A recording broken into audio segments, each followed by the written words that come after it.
ಜಮೀರ್ ಅವರ ವಿರುದ್ಧವಾಗಿ ಹೇಳಿರ್ತಾರೆ.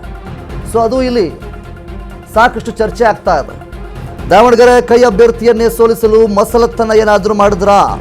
ಕಾಂಗ್ರೆಸ್ ಹಿರಿಯ ನಾಯಕರ ವಿರುದ್ಧ ಬಹಿರಂಗವಾಗಿಯೇ ಬಾಂಬ್ ಸಿಡಿಸಿದ ಕೈ ನಾಯಕರು.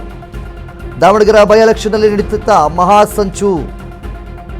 ಜಮೀರ್ ಶಕ್ತಿ ಪ್ರದರ್ಶನಕ್ಕೆ ಸೆಡ್ಡು ಹೊಡೆದ ರಿಜ್ವಾನ್ ಮತ್ತು ಸಲೀಂ.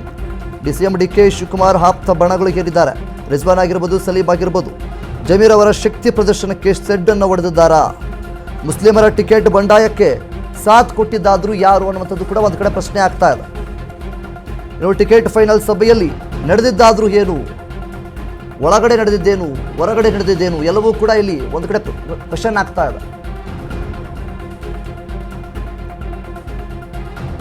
ಕೆಲಸ ಮಾಡದೇ ಇರುವುದು ರಾಜ್ಯ ಮಟ್ಟದ ನಾಯಕರ ಅನ್ನುವಂಥ ರೀತಿಯಲ್ಲಿ ಪ್ರಶ್ನೆಯನ್ನು ಸಿಗ್ತಾ ಮಾಡ್ತಾ ಇದ್ದಾರೆ. ಈಗಾಗಲೇ ರಾಷ್ಟ್ರೀಯ ನಾಯಕರ ಎಂಬುದು ಹೈಕಮಾಂಡ್ಗೆ ಗೊತ್ತಿದೆ ಅನ್ನುವಂಥದ್ದು ಕೂಡ ಒಂದು ಕಡೆ ಪ್ರಶ್ನೆಯನ್ನ ಮಾಡ್ತಾ ಇದ್ದಾರೆ. ಇನ್ನು ದಾವಣಗೆರೆ ದಂಗಲ್ ಒಂದು ಕಡೆ ಈಗಾಗಲೇ ಏನು ಒಂದಿಷ್ಟು ಗುಂಪುಗಳ ಮಧ್ಯೆ ಅವರವರ ಮಧ್ಯೆ ಒಂದಿಷ್ಟು ಕೋಲಾಹಲಗಳು ಕೂಡ ಉಂಟಾಗ್ತಾ ಇದೆ.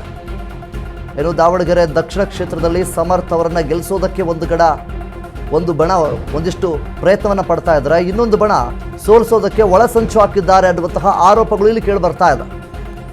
ಮುಖ್ಯವಾಗಿ ಸಿಎಂ ಸಿದ್ದರಾಮಯ್ಯನವರು ಮತ್ತು ಜಮೀರ್ ಅಹಮದ್ ಅವರ ಒಂದು ಬಣ ಆದರೆ, ಇನ್ನೊಂದು ಕಡೆ ಡಿಸಿಎಂ ಡಿಕೆ ಶಿವಕುಮಾರ್ ಅವರ ಇನ್ನೊಂದು ಬಣ, ಅವರ ಆಪ್ತರ ಬಣಗಳು ಅಂತ ಹೇಳಿದ್ರು ಕೂಡ ತಪ್ಪಾಗೋದಿಲ್ಲ. ಸೊ ಇಲ್ಲಿ ಏನಾಗಿದೆ, ಮುಖ್ಯವಾಗಿ ಇವರಿವರ ಮಧ್ಯೆ ಒಳ್ಳೆಯ ರೀತಿಯಾಗಿ ಮಾತುಕತೆ ನಡೆದರೂ ಸಹಿತ ಒಳಗೊಳಗೆ ಜಗಳ ಆಗ್ತಾ ಇತ್ತು. ಈಗ ಬಹಿರಂಗವಾಗಿ ಸುದ್ದಿಗೋಷ್ಠಿಯಲ್ಲಿ ಸ್ಪಷ್ಟನೆ ಸಿಕ್ಕಿದೆ ಇದಕ್ಕೆ.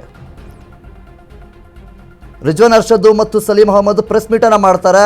ಆ ಒಂದು ಪ್ರೆಸ್ ಮೀಟಲ್ಲಿ ಜಮೀರ್ ಅಹಮದ್ ಅವರ ಹೆಸರನ್ನು ಎಲ್ಲೂ ಸಹಿತ ಹೇಳೋದಿಲ್ಲ. ಆದರೆ ಆ ಒಂದು ಪ್ರೆಸ್ ಮೀಟ್ನಲ್ಲಿ ಹೇಳಿಕೆಗಳನ್ನು ಏನೆಲ್ಲ ನೀಡ್ತಾರೆ ಅದೆಲ್ಲವೂ ಕೂಡ ಜಮೀರ್ ಅಹಮದ್ ಅವರ ವಿರುದ್ಧವಾಗಿ ಇರುತ್ತೆ ಅನ್ನುವಂಥದ್ದು ಇಲ್ಲಿ ಆರೋಪಗಳು ಕೂಡ ಕೇಳ್ಪಟ್ಟಿದ್ದೇವೆ. ಇದರ ಜೊತೆಗೆ ಒಬ್ಬರಿಂದಲೇ ಇಲ್ಲಿ ಪಕ್ಷ ನಡೀತಾ ಇಲ್ಲ, ಎಲ್ಲರಿಂದಲೂ ಕೂಡ ಇಲ್ಲಿ ಪಕ್ಷ ನಡೀತಾ ಇದೆ. ಒಬ್ಬನೇ ಮುಸ್ಲಿಂ ನಾಯಕರು ಯಾರೂ ಕೂಡ ಇಲ್ಲ ಇಲ್ಲಿ ಅನ್ನುವಂಥದ್ದು ಸಾಕಷ್ಟು ಚರ್ಚೆ ಆಗ್ತಾ ಇದೆ.